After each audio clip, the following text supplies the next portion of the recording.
So today, a couple of places we're going. I'm actually standing on top of the one place right now. It's the highest point in Berks County. You can see the sign behind me there. Which is backwards because, you know, selfie cam, but whatever. We'll talk more about that. I'll show you more about that as we go through. But a couple of places that I'm showing you today is an old tower, remnants of a tower, like a communication tower, TV tower, WHUM 61. Also the leftovers from Fort Dietrich Snyder, a French and Indian War fort that was up here. And where I'm standing right now, which is the highest point in Berks County. So, beautiful day for a hike. Any day is a beautiful day for a hike, so hope you enjoy it. So, a little bit off of 183, trail splits off. This is the Appalachian right here, and it has this little split off right there. So, this is where you're gonna turn left and do a little bushwhacking if you're going back to the where the tower used to be. Okay, so right there we have the remnants of the tower, what the tower used to be. You can see like some cross wires where the cables were hanging.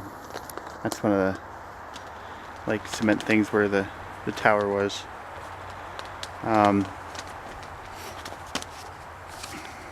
So at its time, it was one of the tallest structures. It was for WHUM TV 61 in Reading.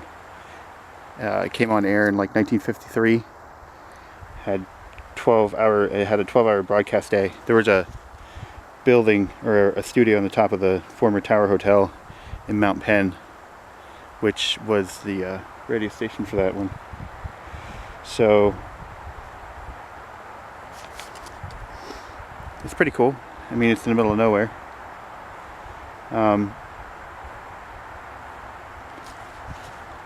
Eventually the radio station kind of went bust when a lot more TV stations and stuff came in. So it was WHUM Channel 61 in Reading. It was put up by Native Americans. Instead of when they were putting it up, it was so cold, all their water and stuff was freezing. So that's what all those like plus markers are in the middle of the woods. So one of the things that I noticed this time is that there's postage signs and yellow markers on the trees. So we're gonna observe from outside that line because apparently it's private property now, or has been, and just was never marked before. So, but you can still walk down to it, just don't go on the private property. So cool stuff. This is one of those weird things you find out in the woods every once in a while.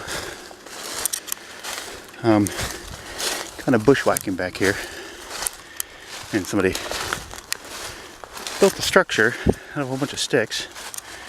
Got like frying pan hanging there, fire ring out in the middle of nowhere.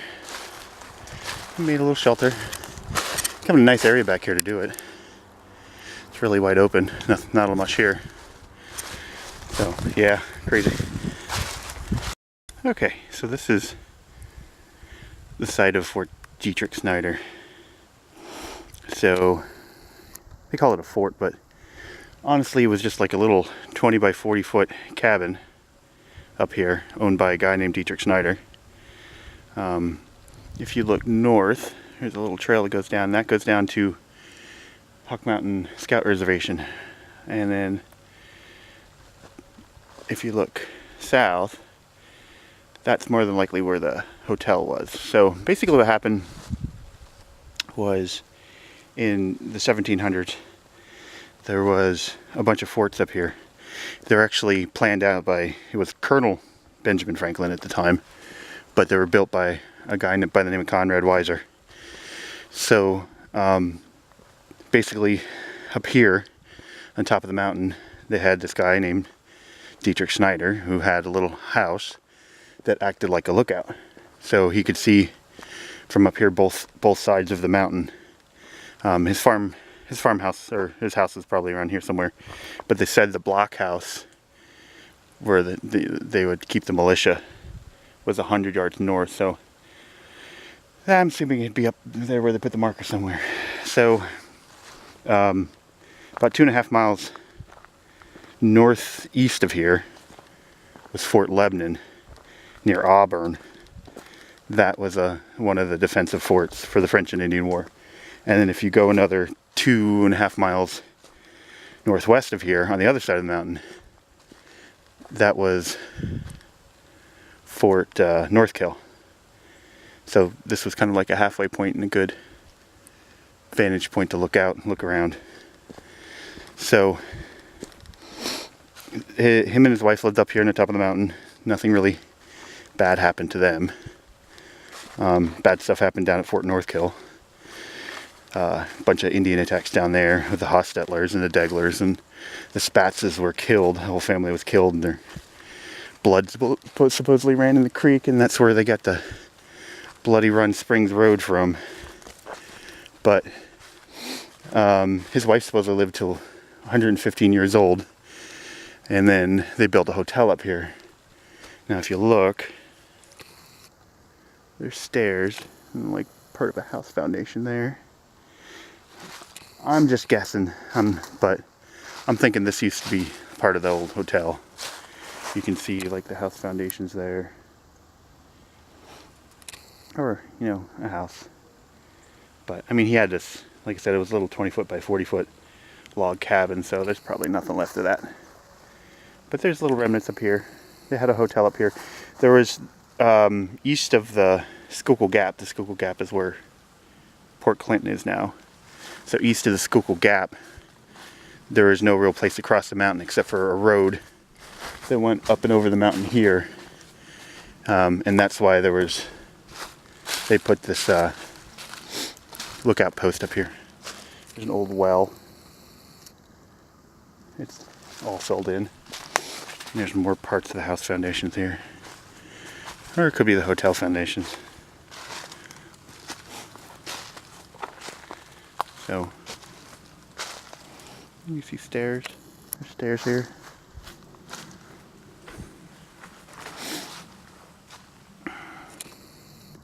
So, yeah, more than likely, this was probably part of the hotel. Now, we're not talking like big, you know, huge hotel here. We're talking a couple of rooms for travelers. You're coming up and over the mountain. And there's a cool little man-made cutout pond back here.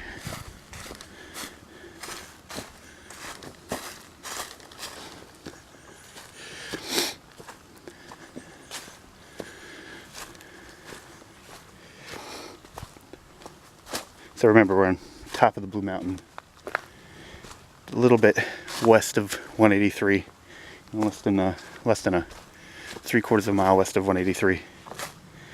So you can imagine, like I said, this is French and Indian wartime. This is hundreds of years ago.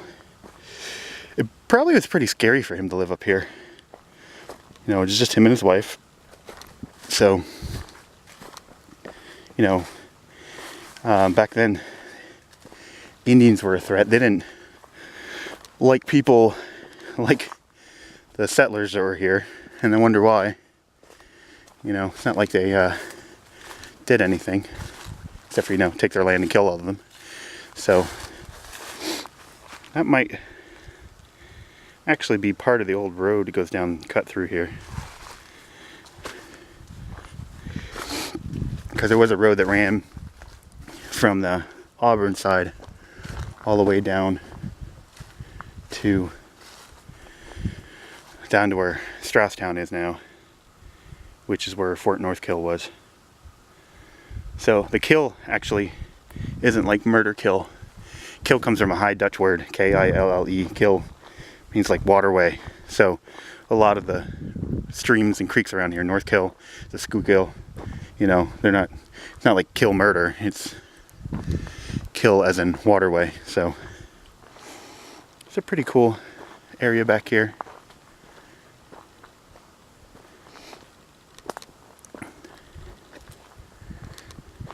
Nice and peaceful, but you can kind of see. I wish somebody would have, you know, mapped this out. It would have been neat to figure out what some of the stuff is. because, you know, you can kind of only try to imagine what it was, and there's not a lot of resource material out on these forts, especially like Fort Dietrich. But if you look right there, you can kind of see a stone wall, remnants of a stone wall. Goes all the way down that way. So again, you know, all I know is what's in the current history books, and there's not a ton. But there's a hotel and a road, so I mean, it could have been multiple roads up here. I mean, there's no even telling how big the hotel was.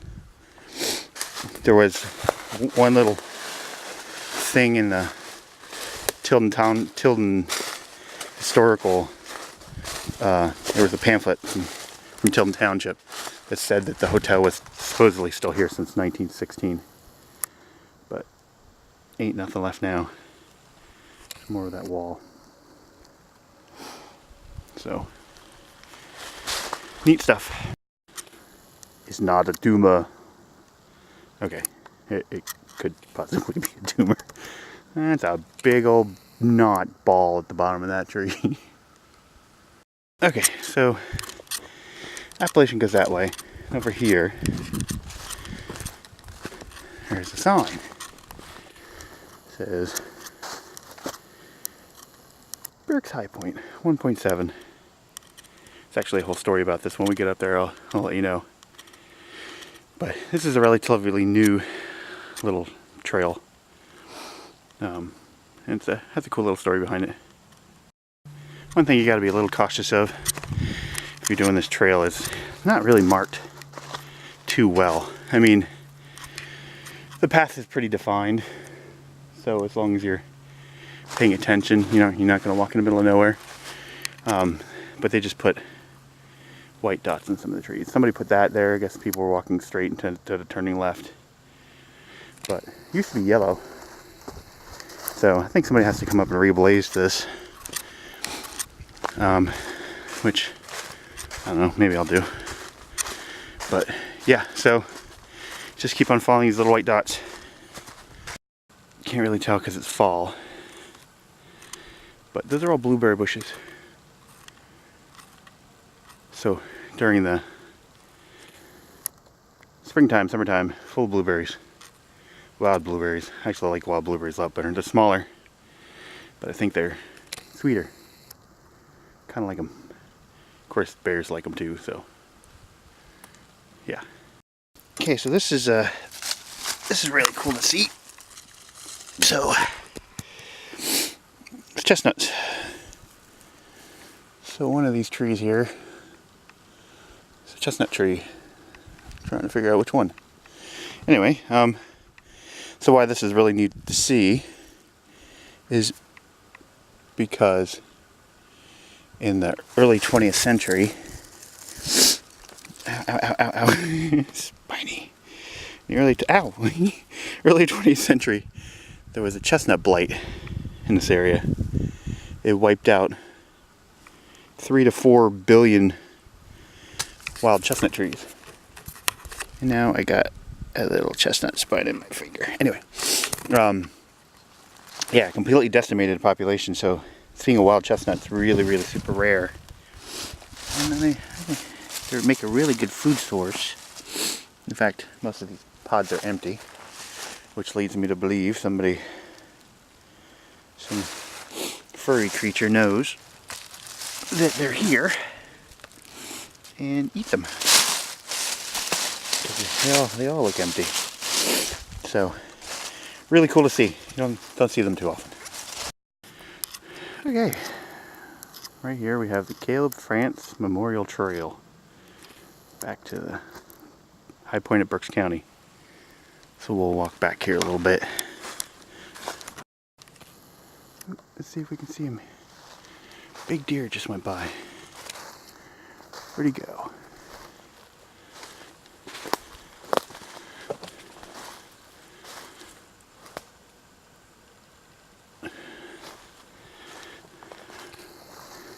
Look back in the video. I think it was. Oh, there he is. There he is.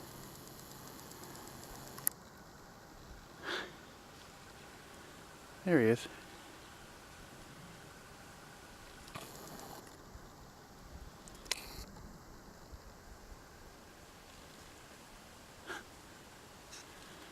Okay. One of the reasons why you should never stop recording is I put the camera down and said, I see you there peeking at me, that deer. Like 6 of them stood up and ran away. So, he was with buddies. This is highest point in Berks County. So, not like the best view. It's a big pile of rocks up in the middle of the mountain. Oop. Something's running. Yep, there he goes. Little squirrel. Run, little squirrel, run. Where'd he go? Oh, up the tree. Yeah, he was too quick for me. There's a mailbox here, and it has a story in it. Well, it used to, so hopefully it's still in here. And I'll tell you a story quick here. Make sure nothing jumps out at me. I have a nice dry bag in here. Hang on. I'm gonna shut this off for a second while I open this up. Okay, so basically there was a gentleman named Caleb France who lived near here. He was a teacher at Tulpahawken School District, and he used to take his 5th graders up here hiking all the time. My whole life, everybody's whole life around here, most of the time when you think of the highest point in Berks County, you think of the pinnacle because it's this big, beautiful vista lookout. But this Caleb France guy, he wanted to kind of set things right because he knew the highest point was up here. So he was a member of the Church of the Brethren. He studied to be a minister because he said that's what his father wanted. So I didn't think I'd be a good minister, so he quit after 2 years. And then he became a conscientious objector in World War II. And he went into service in the U.S. Soil Conservation Service and the Forestry Service. And he went into geology. So he spent years trying to figure out, what the highest point was, and this was it. He found this point, 1,680 feet, 60 feet taller than the pinnacle. So it's called being an ordinary Dutchman. He knew that everybody wasn't right and he was right. So he came up here and he figured it out. So this is his spot, Caleb France. I always thought that squirrel nests were weird because there it is, up top. You can see them a lot in the fall. Big collection of leaves and sticks at the top of a tree. Squirrel nest. I don't think I could do that without falling out while I'm sleeping. Right at the corner, the trail goes back down and hits the Appalachian. There is an Appalachian Trail Scenic marker. Appalachian National Scenic Trail survey marker. So, that's pretty cool.